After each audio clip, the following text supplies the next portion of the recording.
Welcome back to another episode of We Are Human. I am your host, Elijah, and today I am here with the one and only Mackenzie Newton. And we are sharing a bottle of Prosecco. Yes. You want to cheers it off? Of course. I know we're like very spaced out, but that's necessary. So I got into music when I was around like 4 years old. If you know the song Nice and Slow by Usher, I sang that at a family reunion. Yes. From then on, my parents was like, wow, she has a voice. And I'm like, yeah, singing a sexual R&B song at the age of 4. Lovely. 8th grade, I remember I had got a solo singing Ain't No Mountain High. I guess no one could believe like I could really sing like that until like I auditioned for it, and they're like, oh my gosh, like you got pipes. She had a pipe. Yeah, they're like, wow. And I was in 8th grade, you know? Yeah. I loved all the arts programs at Lake Nona. It was great. With the Chases, it was a good time. I love the Chases. Who doesn't? Like, it was great. I think it was 13. I had a little minor role in that. And then I did the Murderous Mansion of Mr. Uno. Because I was Miss Tarragon. I forgot about that. That was one of my favorite roles, honestly, to do. That was great. And then I was Sylvia in All Shook Up. Sophomore year at Valencia, there was this class called House Band. And so basically what we would do is like covers of different songs. Okay. So it was nice because it was like, you got your singers, it was a full band. So I did that class 2 semesters in a row. I stick to ballads. I like slow songs and like songs that can really show the soulfulness of my voice. And that was essentially kind of the start for you, you know, like when you didn't even realize that at the time. Exactly. Spring 2014, that's when I started pursuing a bachelor's in music. And that was hard. That was really hard. And I get it when they say that, like, the degree is not for everybody. I mean, you don't have to get a music degree. Is it necessary for certain things? Of course, but you don't have to. But I wouldn't trade it for the world. It was a good experience for me, but it was very hard, very difficult. I've never had performance anxiety in my entire life until I went to UCF. Wow. And that sucked because I'm like, I know what I'm capable of. I know I'm a fantastic singer, but then you meet all these other people. This is where self-confidence comes in. Like, you're around so many other talented people. It's hard to not get a smidge bit intimidated. Yeah. Because I don't get intimidated easily. I don't, but I had to refine my confidence. Like, you know what? I belong here. And I'm sure I'm not the only musician or like singer that's been through this. So being okay with like, this is what I excel at and like I embrace it and I'm confident in it versus like a style I know I may not be so well at, but like seeing these people excel at it. I mean, as a singer, you need to be able to venture out. Yeah. Like you have to. And I will, but you have to find what works for you. First. And love songs and ballads and pop songs and soulful songs and neo soul works for me. So. Love that. Being, I'd say the second year of college, I figured out what my niche was. What have been like some of the obstacles of trying to stay motivated in pursuing music, writing, and creating music overall? When I graduated from UCF, I was coming fresh off a heartbreak. I mean, I got my heart broken. Like, I slipped into a very deep depression and severe anxiety. Like, the combo between the two, I don't know how I graduated. I must work very well under pressure because I got on the dean's list, baby, that fall semester. There you go. It took me a good year to get over everything and just, like, let go and, like, feel better about myself and, like, find self-love again.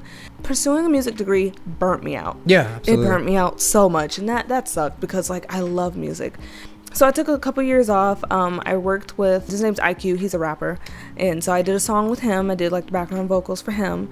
And then recently I just did some vocals for another friend of mine. And so I'm getting back into it within my break from music. I would start songs and then I wouldn't finish them. Start songs and then I wouldn't finish them. But I mean, I have so many recordings of songs that I've started. I'm just like, wow, you really need to finish this. You got like 15 songs, girl. Like, I can do it. It's just myself getting in my own way.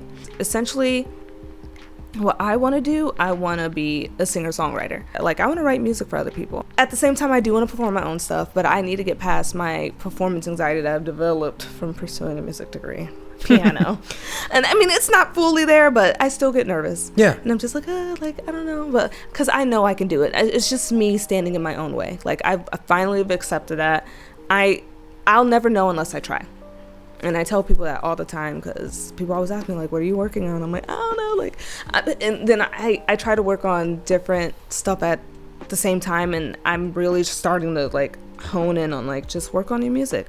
This little tune's in my head, like I should write this down, I should record it. And most time, like if I won't write it down, I'll record it so I remember how it sounds, and how I want it to sound, you know. That's why it's really important to me this year. I want to do like a 3 or 4 song EP. That's the joy of EPs. Like you don't have to put so much material on it. And I have friends that I can work with. I have musicians I can work with. So nice. I want to see how that goes. Because you want people like to bring the best out of you, like, you know, like to challenge you and to push you. Like you mentioned that you know what you're comfortable with, but you also know that you got to venture off a little bit. So like you might have those people that might be like, all right, Mackenzie, like try like this, or like maybe you should try, let's do this. You know, like you want to have those people on your team to like push you, but also respect your creative freedom. Yeah. I'm still trying to get a team together, but like, I mean, I know other creatives like IQ, like I mentioned earlier, he's fantastic rapper. I appreciate him so much because he's always like, when I'm feeling down about myself and like about my craft and like I'm doubting my talent, he's like, you're mad talented, like you just have to go for it. I say he helps and push me. It's like, I'd say my family helps and push me too, because my mom's always reminding me, she's like, girl, if you don't get out there and do something, like I'm tired and I'm scared. But she's always like, Mackenzie, like you just have to go for it.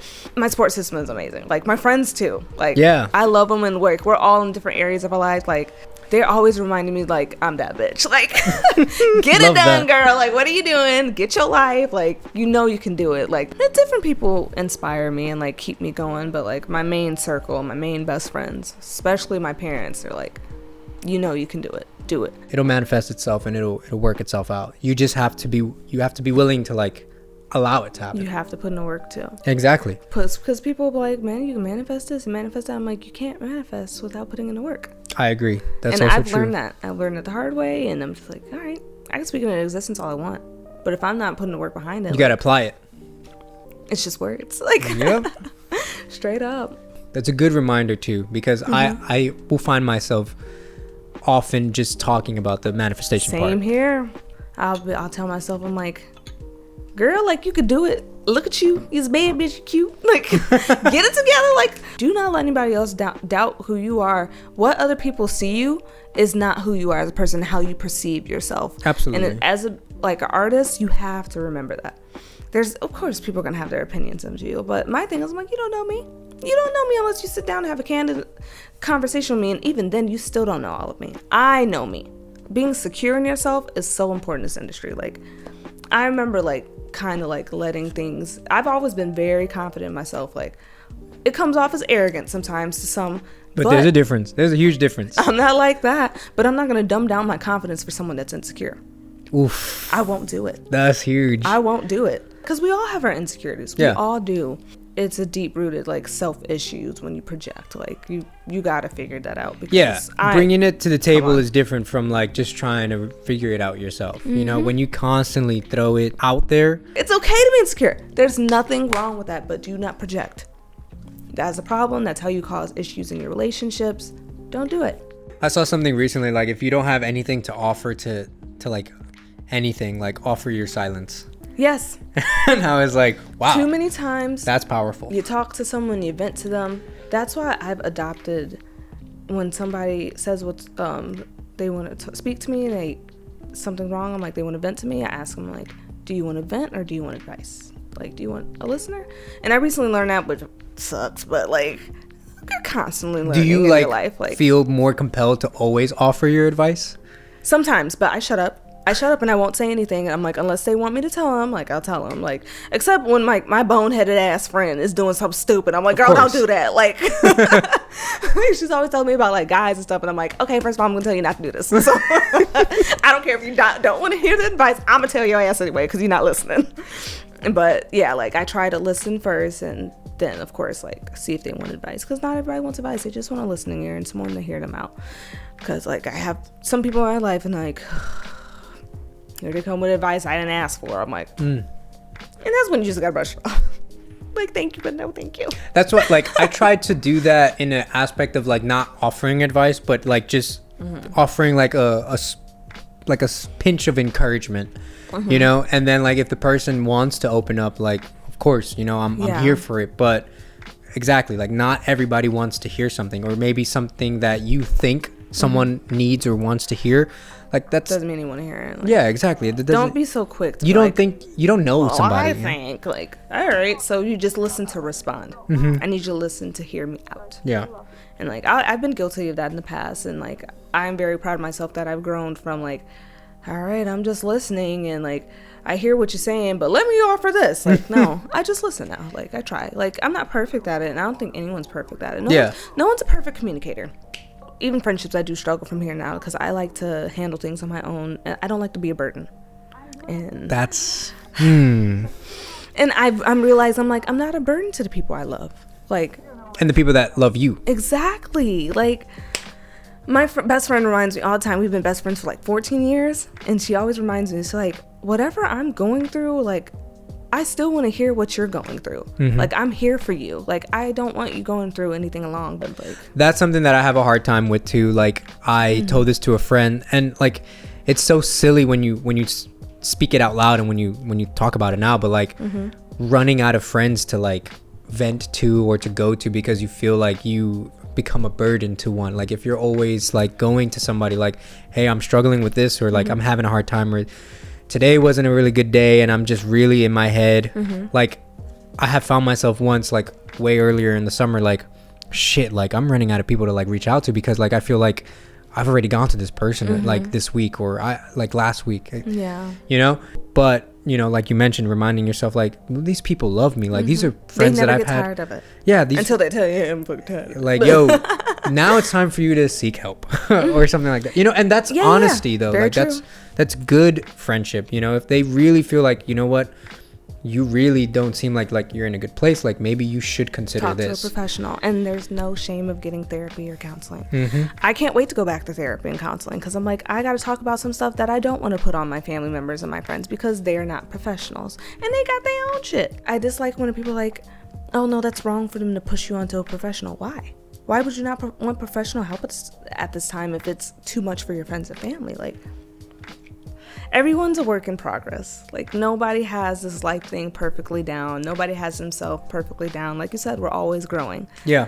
And that's the important thing. You should be always growing. I don't want to hear about like, well, I've always been this way. You should change that. No, you should always definitely be open to different like behaviors and just understanding when certain behaviors are negatively impacting those around you. Like, that to me is stubborn in its own way too, but like to a higher degree. Like, I am this way, like that's never gonna change. That's in a way of being a victim sometimes.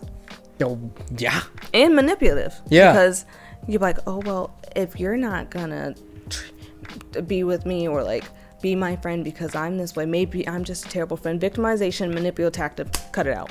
I don't want to hear it. So many people let people that don't matter just sit there like, oh, like they don't like me or this person. Not because I was like that for just a smidge bit. Not everybody's gonna like you, and there's nothing you can do about it. You have to get to a point in your life where you're just like, this is me. Whoever doesn't like it, it is what it is. Like, what are they gonna do? Talk shit?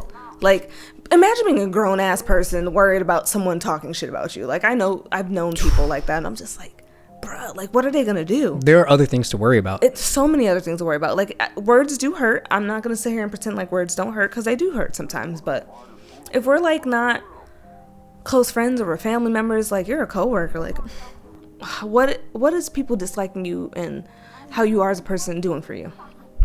Is that elevating you? Is like, how is it affecting you? Like, whatever. Like, don't like. People said, don't let people live rent free. My mom preached self-love into me. Preached it into me. So did my dad.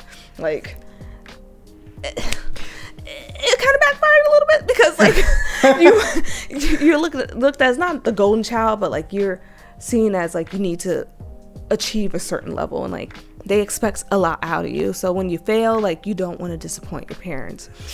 But I've been lucky that my parents didn't, like, hold like my failures against me or anything like that. They're like, just get up again, you can do it again. Like, they do expect a lot of me, but I expect a lot of myself too, and that's probably because of them. But still, like, it's good.